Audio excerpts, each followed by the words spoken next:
All right, there we go. Now let's get the crowd in.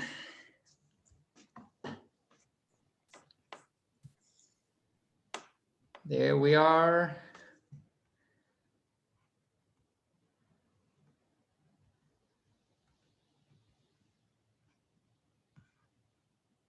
For now, we're 19 people.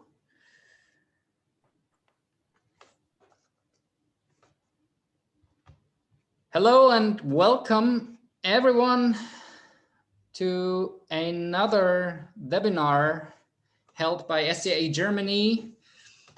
We are delighted to have you all here sitting in front of any type of electronic device at home, at work, somewhere, in order to enhance your personal coffee knowledge. Instead of going to the lakes or going outside, doing something that people usually do during summer. It's an honor to have you all here today. Some people may wonder why I'm speaking speaking English, because it's actually a German activity held by SCA Germany.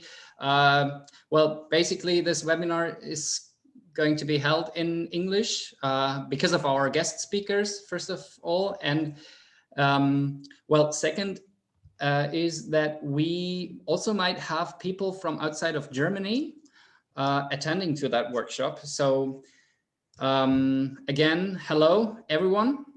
It's great to have you all here. My name is Joachim. I am part of the SCA Germany, responsible for the education program. As an inherent part of the SCA Germany, we see education as a very important tool, especially in COVID times, to bring coffee community together. You all know that it is quite difficult to do any physical event right now. Here in Germany, we're right now working on different solutions in order to get things done, to get championships, for instance, done. But well, we all have to be still very, very flexible in that pattern. So yeah, this is another way how we can get together and how to bring community together. And I feel very honored to have two Italian guests here today. Riccardo Comaron from STORM. He is the brand manager responsible for the marketing department of STORM. For all of you to know, STORM is one of our fellow partners here in Germany for the SCA. They do an immense job for us, a large effort for us. We work together, I think, since 2020. Is that right, Maurizio? I think it's 2020 that we started the cooperation. And STORM is still a very young brand. It exists since December 2018, I think. So Riccardo is here from the side of STORM to tell us something about STORM. And besides that, we have a very special guest with Salim Mottaghi. Salim Mottaghi is a product designer of Adriano Design in Turin. And he is one of the persons, or still is one of the persons in charge for the machine design of STORM. And they are going to tell us more about the birth and development of the project STORM. And this is a very, very complex topic, because as you might imagine, there are different aspects that come in hand. It's on the one hand, of course, the design of the machine, but it's also the technical aspect of the machine.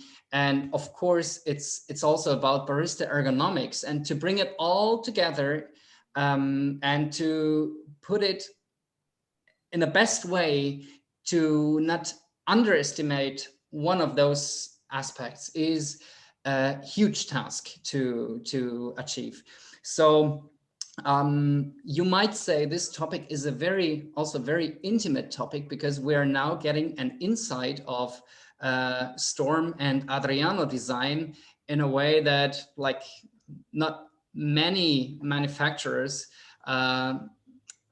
might give, because of course it means also to reveal some of the inner secrets of the whole development process of an espresso machine. So I think I've said enough at that point, and I would like to just remember everyone who is attending to the webinar, keep your microphone muted. We're gonna have a Q&A session after the webinar, so you're all invited to ask questions. Write them down whenever you have questions, write them down. You will have the chance to ask them right after the webinar. Make sure you're muted until then. And yeah, enjoy this wonderful webinar held by Riccardo and Salim. And I'll give it to you guys. Okay, Salim, I start just a little bit, just to introduce. Hi, I'm Riccardo Comaron. As Joaquim already said, I'm from the store marketing department, especially I'm focused on the brand.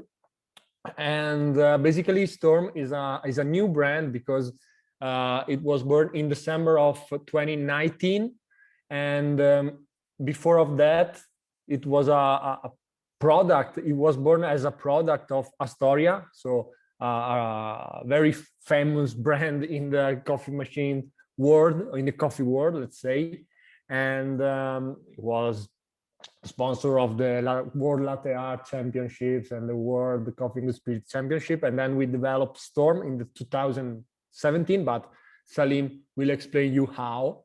And then last year, or a couple of years ago, because with the pandemic everything is changed, and we decided to split and to create something independent, something different, in order to help barista to work better, to live their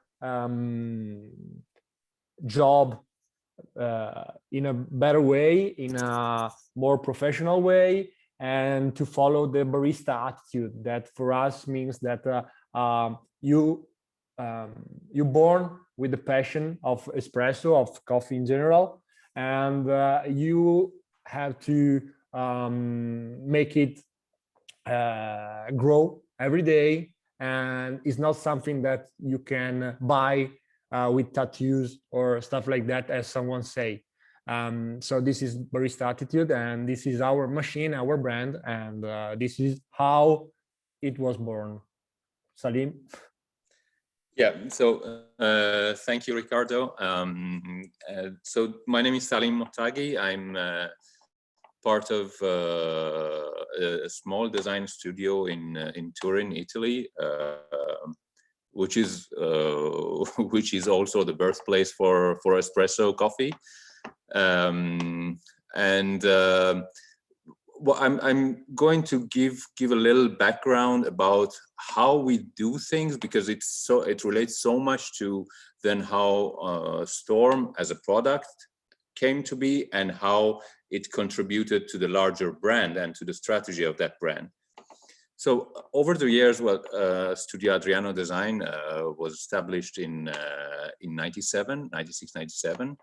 And over the years, we realized that the design of any objects has more meaning, has more power when it can contribute to the brand and when it can contribute to how user sees and perceives that product. And as the years passed by and we developed kind of this are conscious about what is the role of the design and what are we doing as designers designing products, we more and more became specialized in designing new companies, new codes, new brands, and within that larger view, within that larger vision, if you will, there's always also some products, obviously, but there is always a higher goal, a further goal, a more distant goal of how these products are going to shape the future of the company, and how these can bring change to ultimately the company itself and the user. So having said that, STORM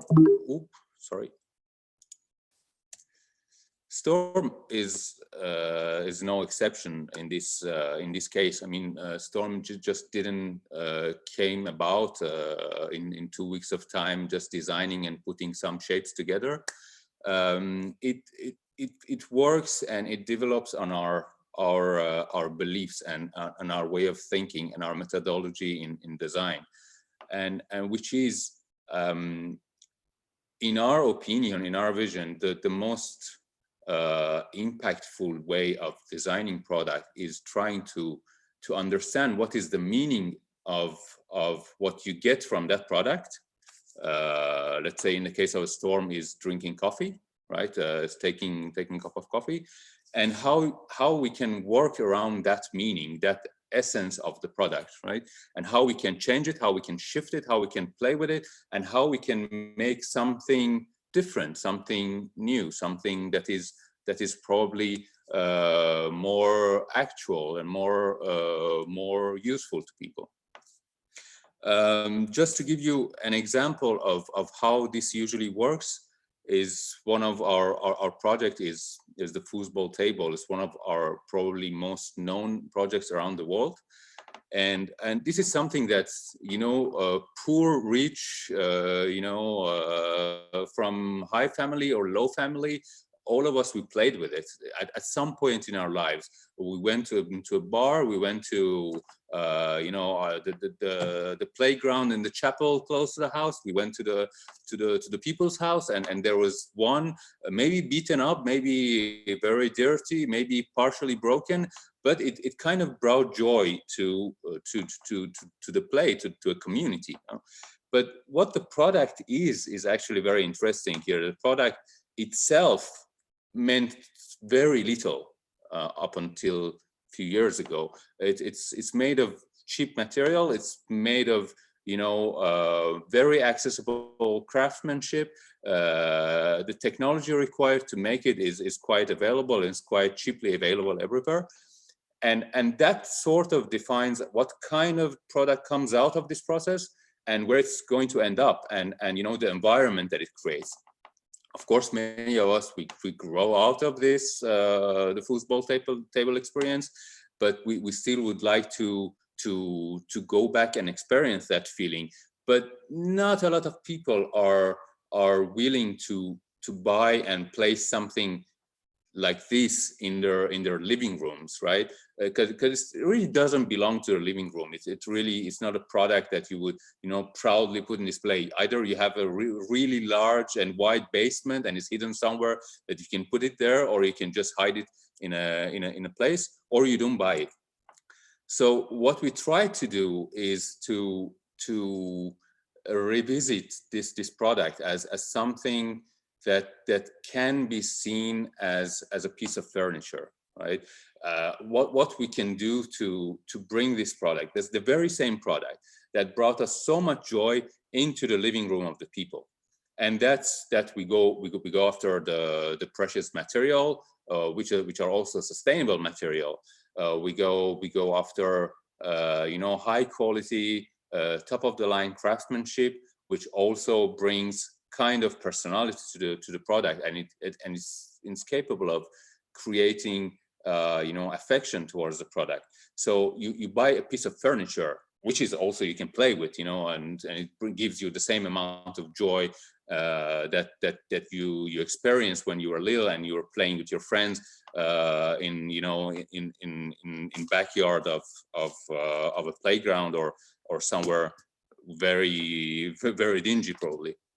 But we putting all this kind of new material, new kind of craftsmanship, and you know, a new design, if you will, into the product, we managed to give it a new meaning. So now it's no longer a product that you hide away. It's something that you can easily put on display, something that easily you can, you know, keep it as a piece of furniture in the middle of your living room.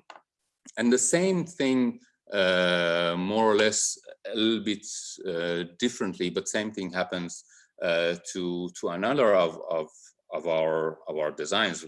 This one is much more recent, obviously, where we have the induction cooking hubs, and they're taking over the world, because now people are becoming more and more conscious. Electricity is cheaper, so we are more able to use electricity instead of, you know, just burning up fossil fuels for cooking. And technologically, they're very advanced. They've stopped furthering the development on these products several years ago, because now we are at the point that technologically they don't advance much anymore. But again, the image of the product itself is kind of always stays the same. We have either we have a slate of you know, glass that we have to cut our countertop and fit it inside, or we have this kind of plastic box that we can put it on top of our countertop if you don't want to destroy your just newly placed countertop. But the image stays the same. We have fixed points of cooking, fixed points on the cooking hub, so the distance is fixed between them. If you want to have two big cooking pots, you cannot. If you want to move this away so you can free up some space here and do other work, you cannot do it. And yeah, basically we try to take the technology out of the existing products and see how we can redistribute it and make a new configuration for a product that still works the same, taking out some of the limitations, and gives a new meaning to what an induction hub can be actually, and how it can be used. While normally in an induction hub you cannot say adjust the distance between two cooking spots, and then you find yourself in difficulty if you have two big cooking pots or say frying pans. Here you have the possibility to distance them as much as you like and create a new layout on your countertop, and when you don't need them anymore you can just hang it off and or you know, put it away, and it just doesn't disturb your space on your countertop. And this is also another example of how we work with existing technology, and we try to give new meaning to a product. And doing this in both cases, in this case, and with the induction cooking hub, and in case of Tekel, the foosball table, these are products that gave birth to a whole new category of products, a whole new brand, and a whole new company at the end of the day.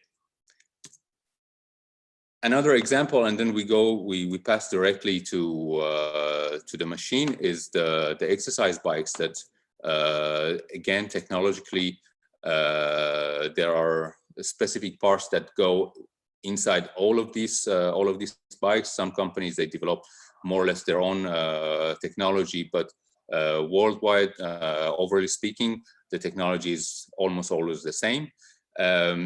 What is missing here is again the user friendliness and overall aesthetics of the product, that you don't really want to put it in your living room. You just want to hide them in the first hole possible in your house, in the first closet possible in your house, and forget about them.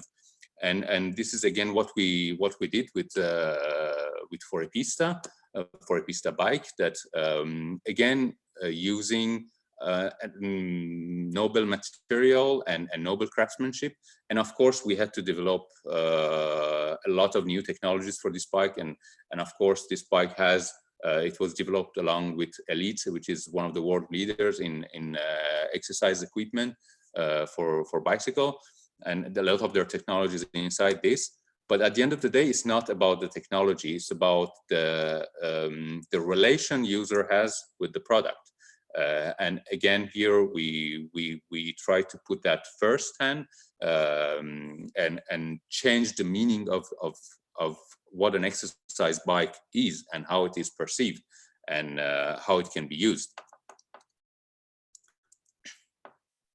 So in case of the Storm, we actually started from some time ago, around 98, 97, 98.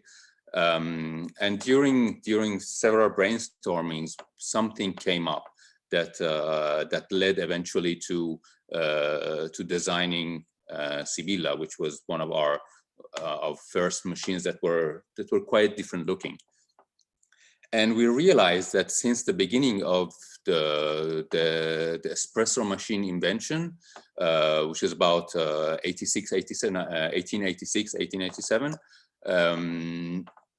basically all the big steps, the giant steps of you know, the evolutionary steps of an espresso machines were related to the technology and how you can use steam at the beginning. We are on the edge of steam, no? How you can use steam to extract a faster coffee, so you don't have to wait anymore for 5-6 minutes to get your coffee.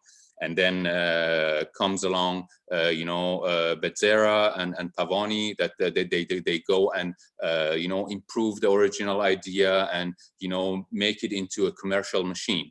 And then comes the Achille Gaggia, that you know, with the invention of the lever and pulling the shots, and they managed to you know, increase the pressure on the chamber, and so that you can have it faster. You don't have to burn the coffee, because first of all, before that time, everything was steam-based.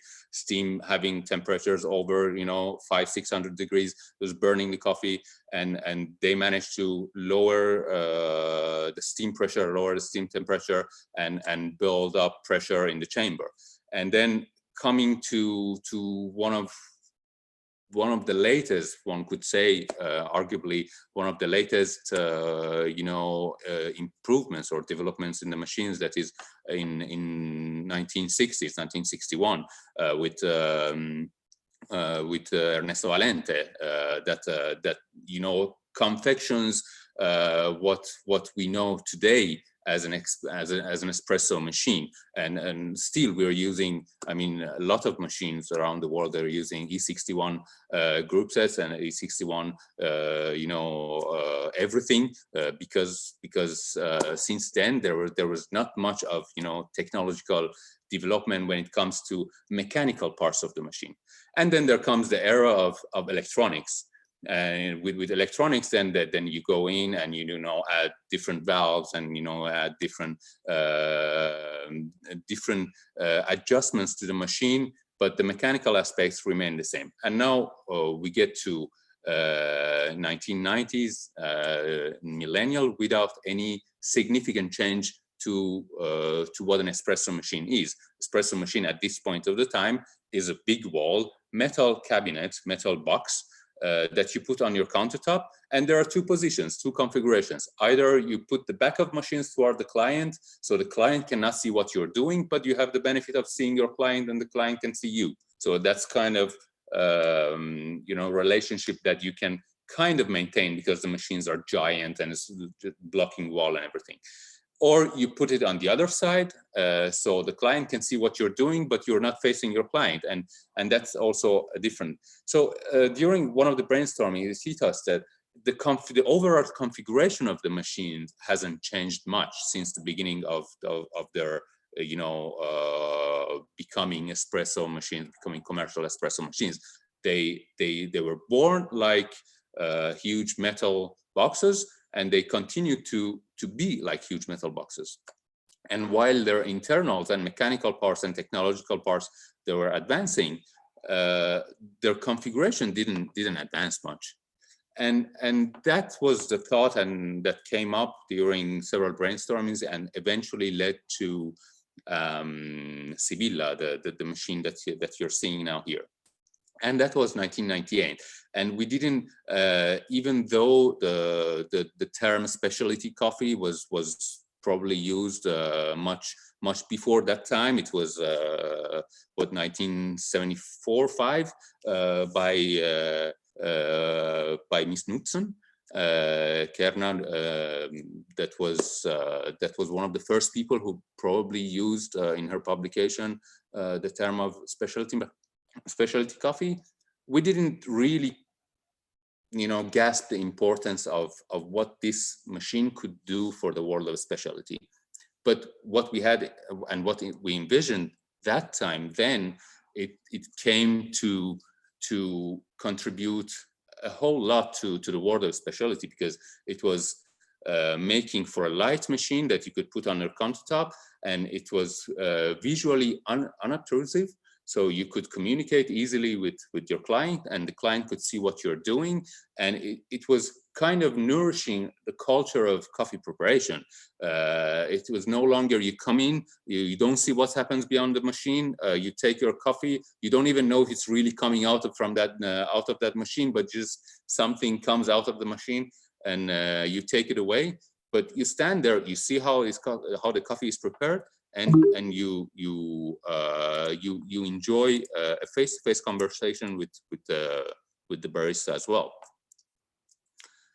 And then time passes by, and we get to 2015-16, and the argument comes up that, okay, now the world is much more aware of coffee quality, of coffee preparation rituals, and how important it is to make people more sensible and more aware of everything that is surrounding one cup of coffee, from the origin of the coffee to the processing of the coffee, to the preparation of the coffee in the moment, and to how the coffee is prepared.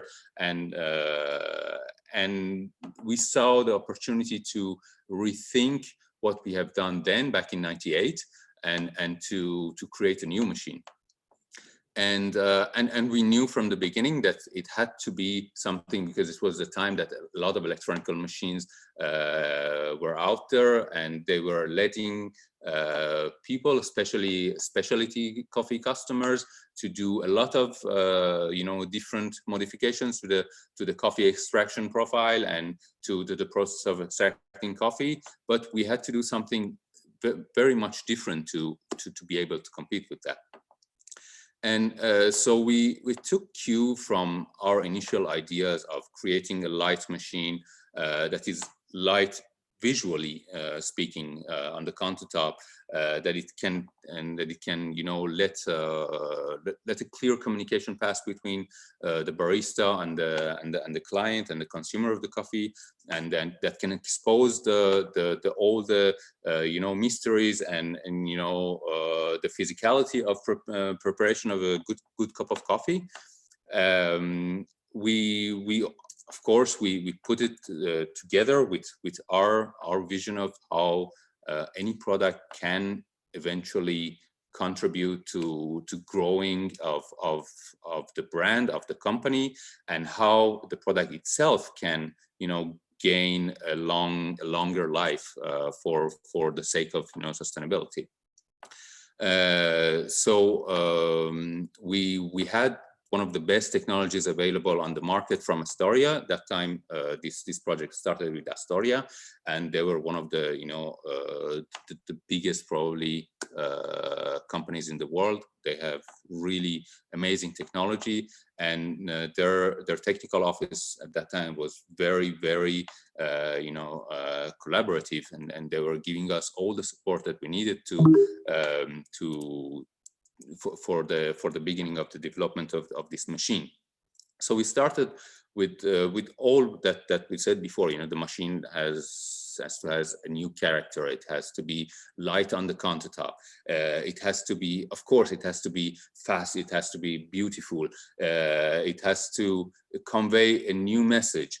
And technologically, it was not an issue, because we know we had the support of Astoria, and they had, you know, a top of the line technology here that could provide, and a lot of technology over time, over the development period of this machine was developed specifically for this machine. Salim, can I say something? Sure.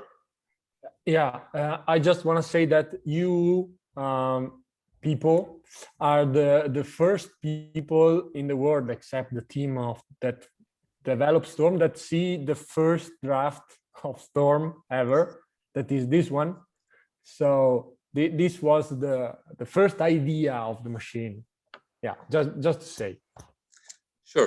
It's one of, we usually go for every development, we go through thousands of iterations before getting the right one, and you know, coming to the balance between you know, proportion and aesthetics of the physical machine and the technology that we need to put inside, and how everything evolves around that piece of you know, product. And then we went, of course, through several iterations of how this machine should look like. How large should it be? Should it be 2 or 3 groups? Because it was at that time, it was the idea was a little bit too crazy, because there were companies who were making similar configuration of the machines, say Slayer, right? They were making really fast machines, but the materiality of that is kind of garage built.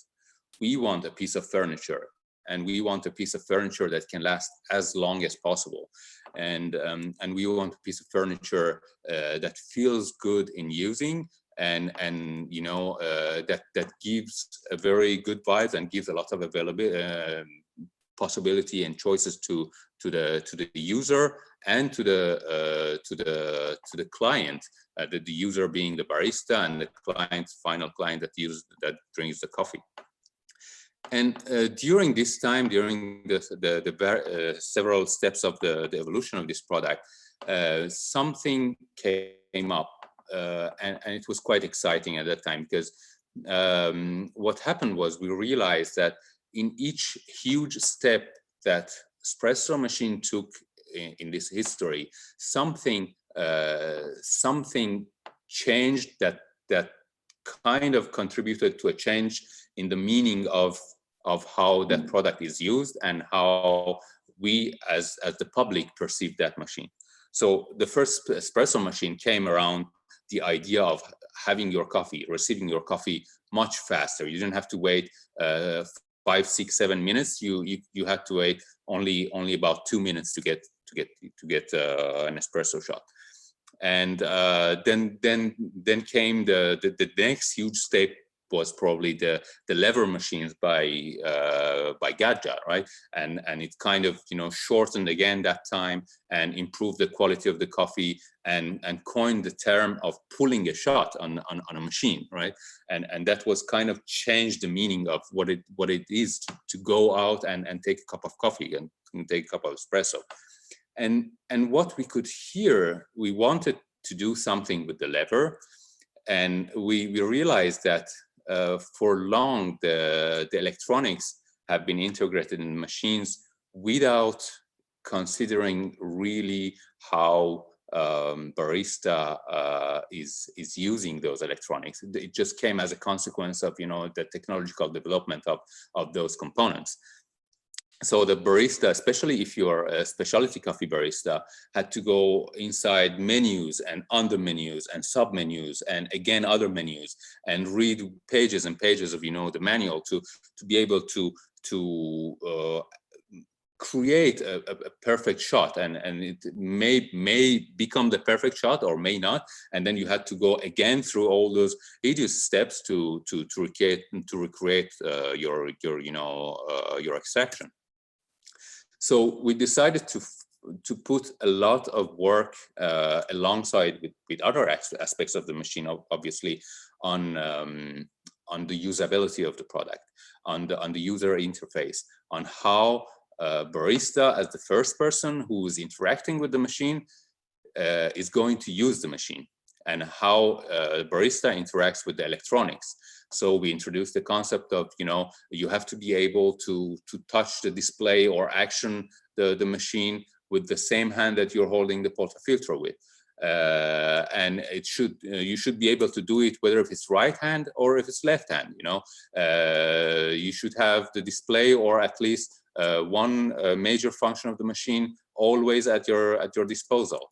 And you should have a lever that functions based on the context of the use. So its function can be contextualized, and kind of contributes to improve the experience that the barista has working with the machine. So just several steps of the different things that we tried, and finally what we came up with was the result of this work was a machine. After going naturally through several steps of all the prototypes and understanding what part can become what, and in which material, and whether it's going to be a horizontal display or a vertical display, and what's going to be on display during the use, what's going to be on display during the standby time, and from the mechanical aspects of the development also. There were a lot of argument around the fact that why we should leave the single cage configuration and go for a cage top configuration and bottom stand tripod configuration. That I will get to explaining that part a little bit further on. So what we realized at the end is one of the best things that we could do for this machine was to let the profiling of the coffee be as easy as possible. Sorry, here we can see just jumping back and forth to the argument of mechanical development of we started with the technology that you can see on the left, which was existing Astoria technology. And what we finished with, it was a jam-packed machine, which was really, literally, we had to, fit things inside this smaller cage and to make it look lighter and to make it more kind of, less intimidating on the countertop. And that kind of emphasizes how important it was for us to make it appear a lighter, friendlier, furniture-like machine. And how it was important for us to base the relationship we were hoping to create between barista and the client and the machine on these aesthetics. So ultimately we came up with this lever system that, combined with the display that we had on the machine, could give barista the ultimate control over the extraction process of the coffee. So before this point, on a lot of other specialty machines, you had to go into the submenus to set up, the pressure and timing of extraction for each phase of the coffee extraction, and this was really cumbersome process, and it was taking a lot of time to do. We said we take this out, we give it in real time in the barista hand. So pulling this lever starts the extraction process, and as you see the extraction curve processes on the screen, you can adjust the pressure, the pressure that you're putting into your group set with the lever in real time. So you could see what happens in real time on your display to your coffee, and how the extraction is moving on. And obviously behind that there is a huge amount of development in the layout of the internals of the machine, that we had to put single pumps for every group set. We had to include single boiler for every group set. We had to make sure that we have total and ultimate control over the overall system pressure. So if you need to add pressure later on, you could use the individual pumps on each group, but the system had to be as stable as possible. We had several iterations on how the steam ones should work, and how to get the driest steam possible out of the machine, and how to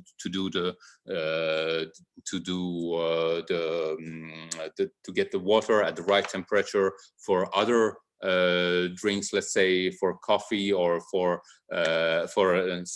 tea, or pour on coffee brewing. If you want to get out of the machine, how you can have the most accurate temperature, and normally you get at 100 degrees or 99 degrees water out of the machine, because it's coming right off the boiler, and then you have to wait some time to cool it down, and take the measurements, and at the right point you have to then pour it over your coffee, over your tea, or use it for other preparations.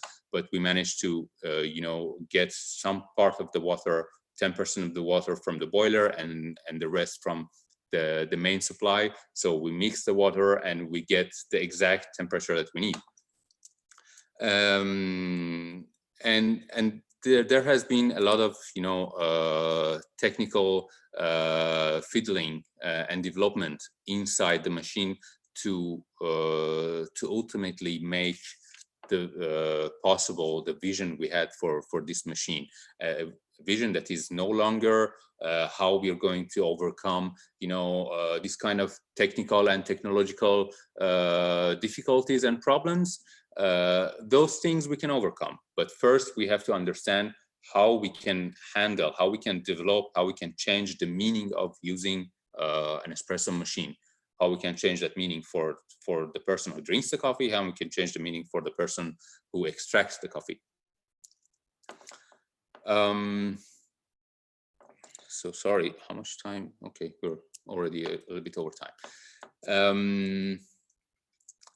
I'm just going to go a little bit faster on these parts of all the aspects of extracting a good coffee, which you are the experts of it. I'm not going to explain much of this part, but to achieve all this, we had to sit in, talk to people who work in a specialty coffee field, the people who themselves are specialty coffee world champions, and we have them tell us what is their process, what is the problem they see using normal machines, and what are the difficulties of using highly technological machines. And one of the things, for example, was that you had to make your setup for each single group set. When doing a specific extraction, you make a profile, you make a extraction profile on one group set, and then for taking it to the next group set, you had to recreate it manually.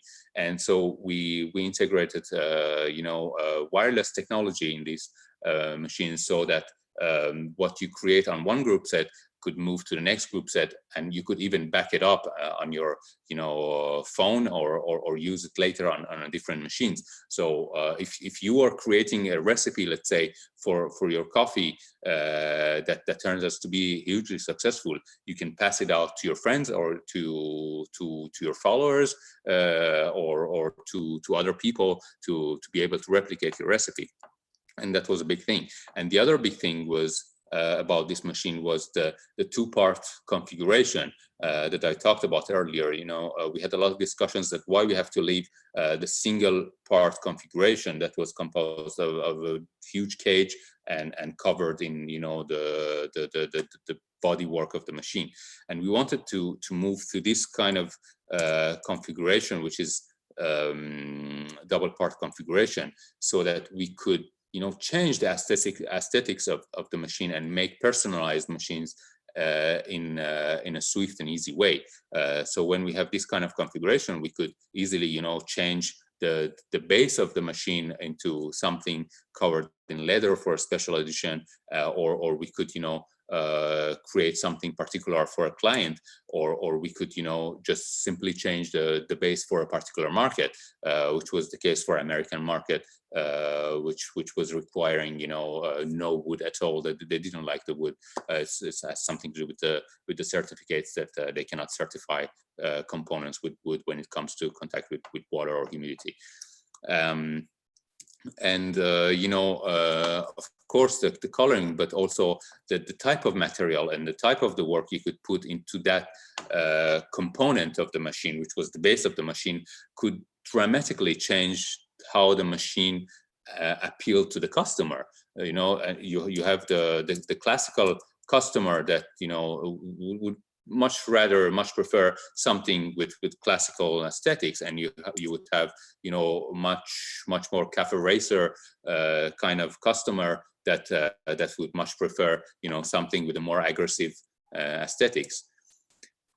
And so also there's a question of, you know, sustainability. For us, sustainability is not just a green color that you put over your product. It's not just saying, okay, I'm using recycled material, so it's okay. It's recycled plastic or recycled aluminium. Of course, that plays a big part in today's sustainability. But by excellence, sustainability, in our point of view, means that a product is sustainable when you don't throw it away, when you don't replace it every 6 months, every year, every 2 years, like we do now with almost everything, right? We do it with our cell phones, we do it with our I don't know, bicycles, we do it with our watches, and that's in our vision, that is not a very sustainable way, even if those products are made of, you know, sustainable material. We had to make a machine that is made of noble material. Of course, material plays a huge part, but aesthetics of it, again, plays a huge part in this.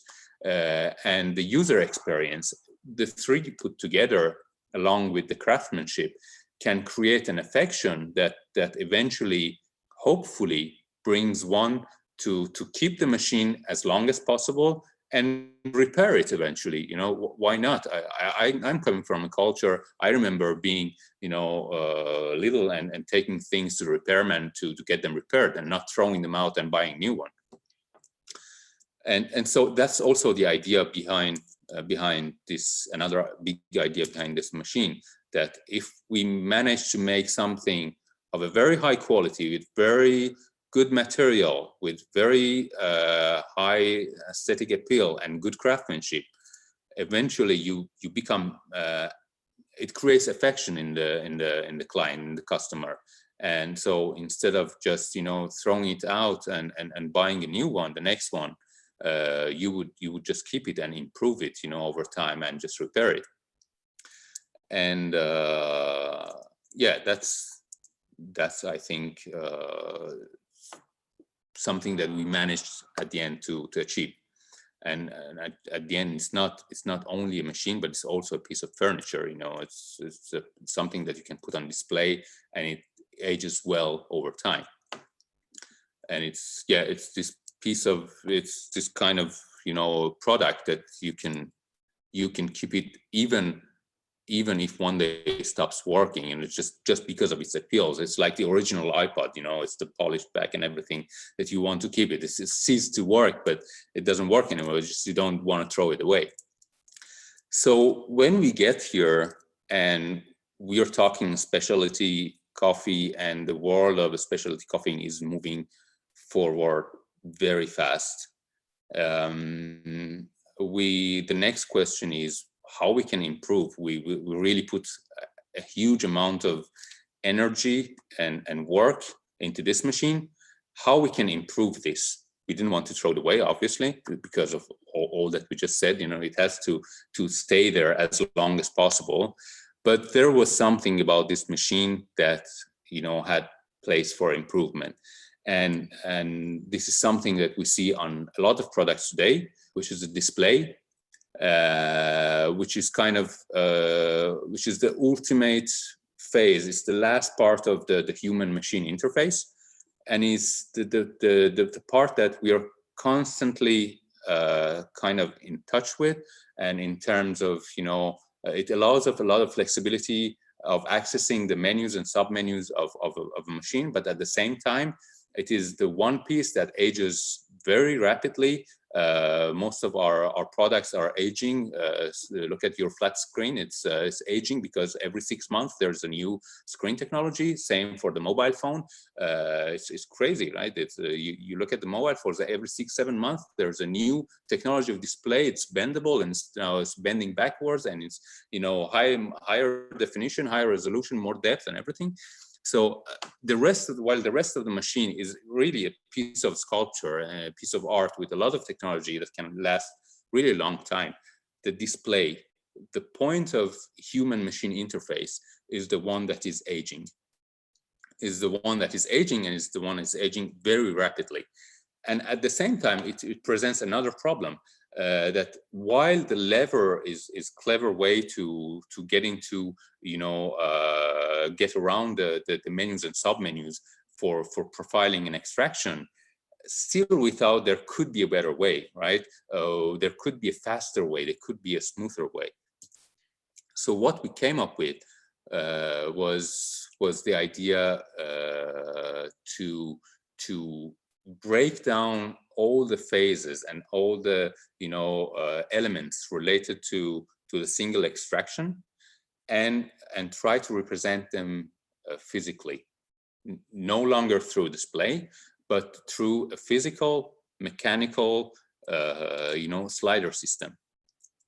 This was a crazy amount of brainstorming went into this to understand what are the phases that we are going to intervene, at what level, how we save those parameters, how we change every single aspect of the extraction, and the final result was an analog mixer, like the stereo type mixer.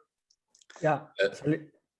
Basically, we understand that in the FRC version of the machine, the baristas always use the lever to go with the freestyle, with the pressure up and down in freestyle mode, so without any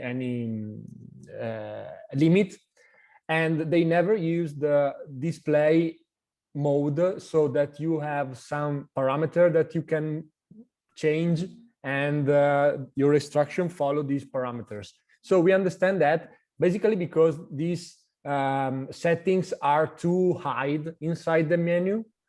So with the Adriano design, we understand that maybe doing it analogically, so give to the barista the possibility to set that parameters, but in an analogical way, could help baristas to set everything quicker and easily, because the lever is so too much free. So sometimes it's difficult to manage.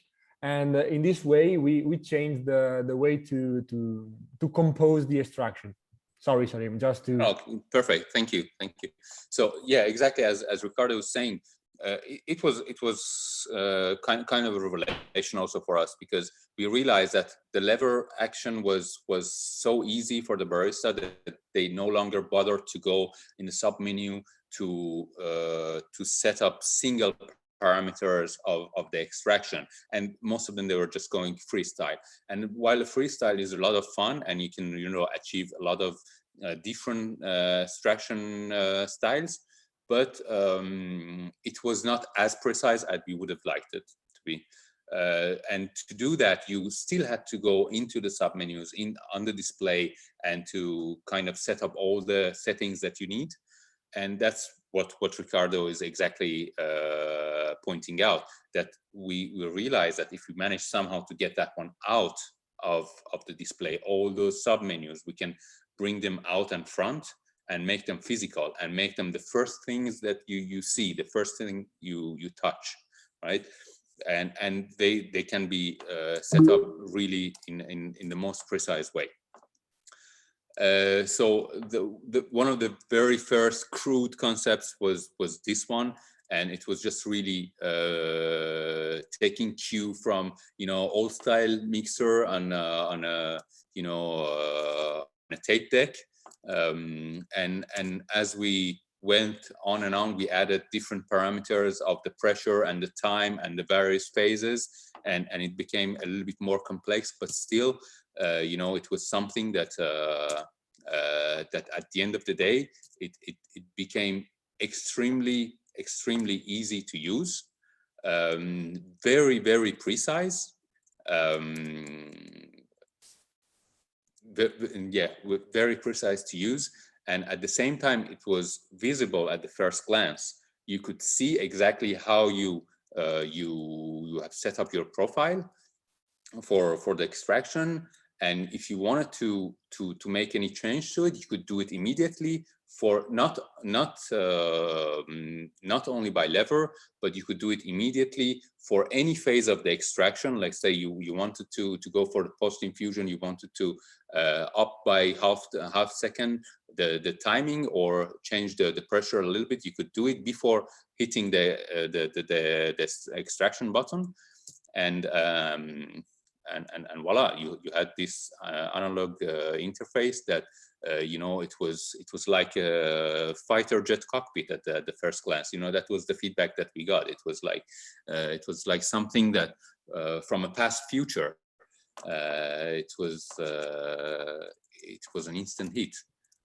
And you could see why, because the barista felt very confident. The sliders move very smoothly and very precisely under your fingers. So all the menus that you had to go and dig into the submenus to set for making your extraction profile, and then you would just forget it, because as soon as you hit extract button, you just see your profile, and then you kind of tend to forget what was the measures, the different settings you put in your menus. It was all in front of you. You could see them immediately before hitting the extract menu, and furthermore, because of the technology was already there, if you needed to tweak anything further that was not accessible to you through that mechanical interface, you could go through the application and change the variables there, or save your recipe. And obviously this was also a lot of work to get it work, and to get it just right, and to be able to wire the new interface. The change of interface is usually doesn't seem that much, but the amount of the work that is behind it, especially technical work behind it, is huge. I mean, Riccardo can then explain better the amount of the work that went into this seemingly small change of interface. Just completely took us by surprise, and we had to develop different kind of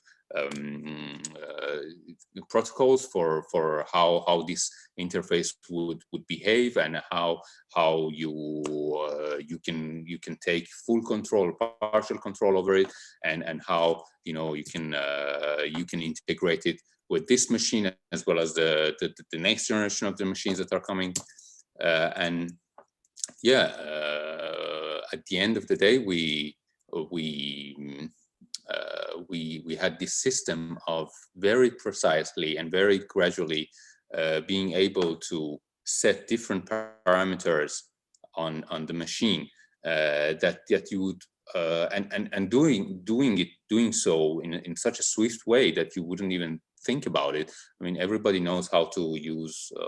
It's kind of an acquired know-how. You know, everybody knows how to use the mixer, and when you get to this point, you forget about the technology that is behind the machine, and that was the main point. You know, the machine with all its technological aspects and all its complications and you know, all its mechanical parts and technology inside, it has to fade away and to the point that is no longer a technology you're using, it's a culture that that you have in front of you and you're using. Yeah, let's say that with can you come back a slide, Salim? Just one. Yeah, with the Profilo, when at the beginning I was saying that we want to help baristas to work better, to work faster, to work easily. With the Profilo, that is this machine here with the mixer, the idea behind it was that if you have more than one coffee shop, you can adjust just with one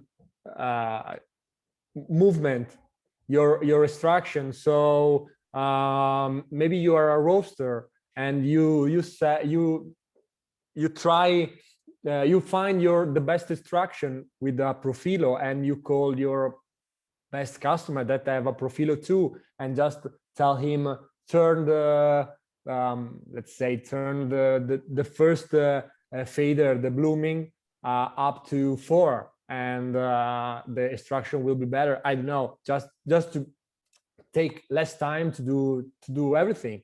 So this is quite for the people that want to work with other baristas and want to give their knowledge and their work, to spread their work, their passion. I think Profilo helped them, because everything is easier.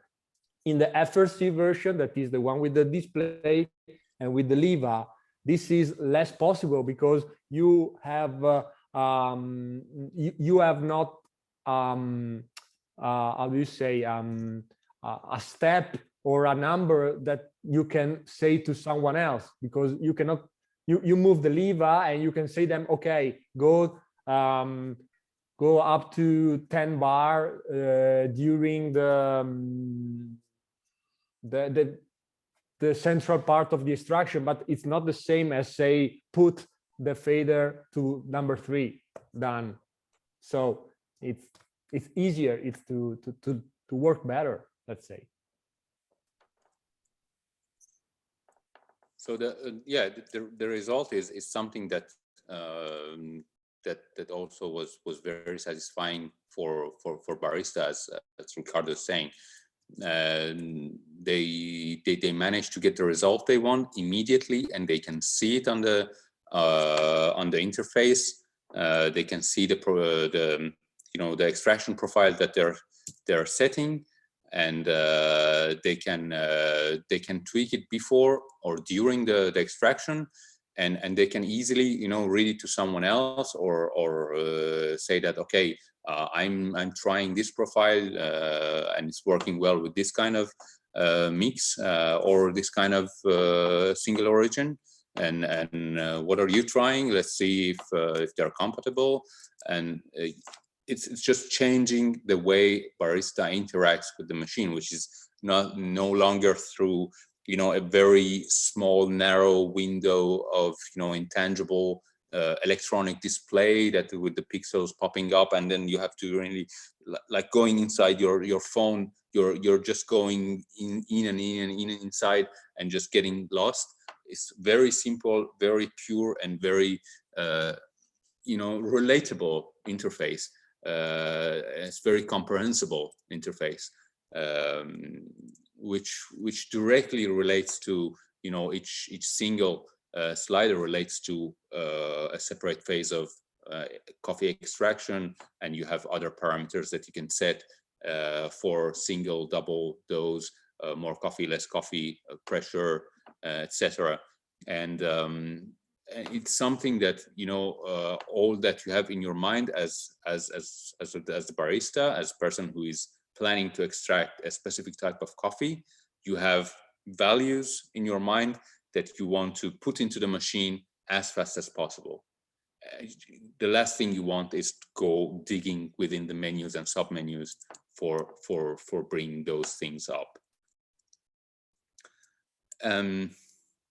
So doing that, we managed to take out the one, you know, putting this interface on the machine, we managed to take out one piece of the machine that was, you know, destined to be obsolete in a year or two time, which was the display, and which is a highly technological part, and not at all speaking the language of any other components in this machine. And by doing so, we managed to, you know, complete this wonderful, timeless piece of machinery that, you know, it can be from any time. It can be from 10 years ago. In 20 years, it can be still actual, because, you know, it's kind of interface that is always relatable. You can always understand it, and it's always comprehensible. And for this project, we did a special partnership with De Castelli, which is a famous company in Italy. They're famous and they're very good at working with different kind of metal sheets and with etching technology. So they can really recreate different kind of texture and aesthetics by etching different kind of metal. And without a product, you know, at this level of quality, it deserves a special treatment to become, you know, truly special. So yeah, that's sorry, I went a little bit longer than what you asked me. I hope I didn't bore everyone. So well, thank you, Salim. You didn't bore us at all, I think.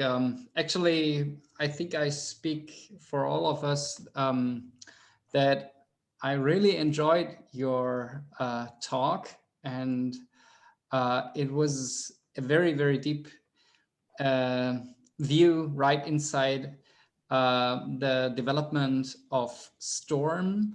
And it was very, very interesting as well to, well, especially get the perspective of a designer and how that comes in hand with usability, with having a clean interface for baristas.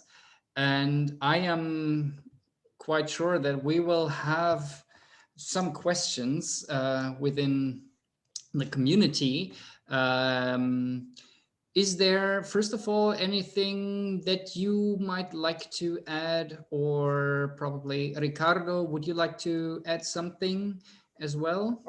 Just one thing, that all the process behind the first storm was helped also with helped by some important guys that are baristas, because this machine is for baristas, so baristas help us to work better, especially Michalis Dimitrakopoulos, that maybe you know who he is, the World Coffee and Good Spirit champion of 2016, and Arnon Titi-Prazert, that